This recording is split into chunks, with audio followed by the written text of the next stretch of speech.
Hey there, Moonsev here, and welcome to my mini vlog. It's Panchi's second birthday, and I was really planning to set up DIY decors for him, and I decided to choose Bluey Theme, which is an Australian cartoon series because he really loves this show so much more than anything else. And he will be so happy when he sees it because at this age, he's starting to recognize what are his favorites. Time check, it's 10 a.m. so I better start baking because we'll be having our dinner at 6 p.m. I'll be making my usual best-selling chiffon cakes, and it's gonna be a two-tier cake. This is actually my first time baking a birthday cake for my son. Kasi noong first birthday niya, nag-decide ako na mag-order ng cakes and desserts sa co-baker ko pati sa party setup. Kasi I can't handle the pressure pa na mag-prepare ng birthday party, especially when you're a first-time mom. Like, madami akong preparations na ginawa nun. At this moment, I did all the setup alone while tulog pa ang birthday boy. Kaya struggle is real pero nakaya naman. Kaya nun jud ay naunsa. So ayun, medyo nahirapan sa placements and adjustments. Actually, we only have simple dinner with our family and few friends to come over. So di masyadong madaming bisita. Intimate lang. But I still want to do this DIY decor setup because that's what most mommies would love to do to show that you'll always make an effort for them. Now the cake, icing, and decorating. I still got few hours left na lang so I need to double time on this, pero chill lang at the same time. Actually, daw naman tayo napapressure pag konti na talaga ang oras mo. Kanang di na jud madag smile. O ano, relate mga co-bakers ko dyan. The icing of the cake isn't that thick because most of the people here would just request for lesser frosting when they eat cakes.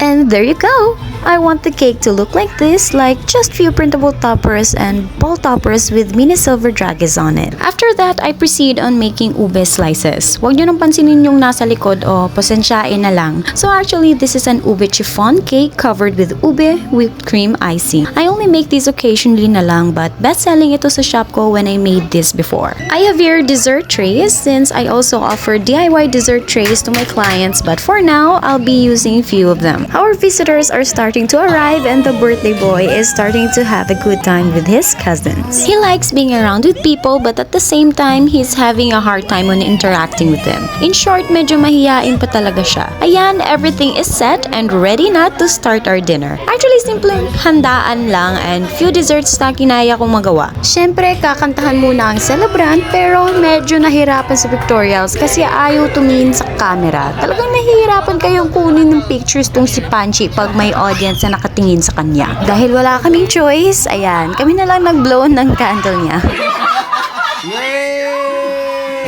He's starting to open his gifts from his titas and titos, and he is so very happy and surprised when he got an official merch from his favorite show, which is Bluey. Naging favorite niya agad ang mga na-receive niyang gifts, and I am so happy na sumakses talaga ang birthday celebration ni Panchi na todo effort talaga tayo para sa mga anakshis natin. It fulfills our inner child na gusto natin ma-experience rin ito sa mga kids natin. And that's all for this video. I hope you enjoyed it.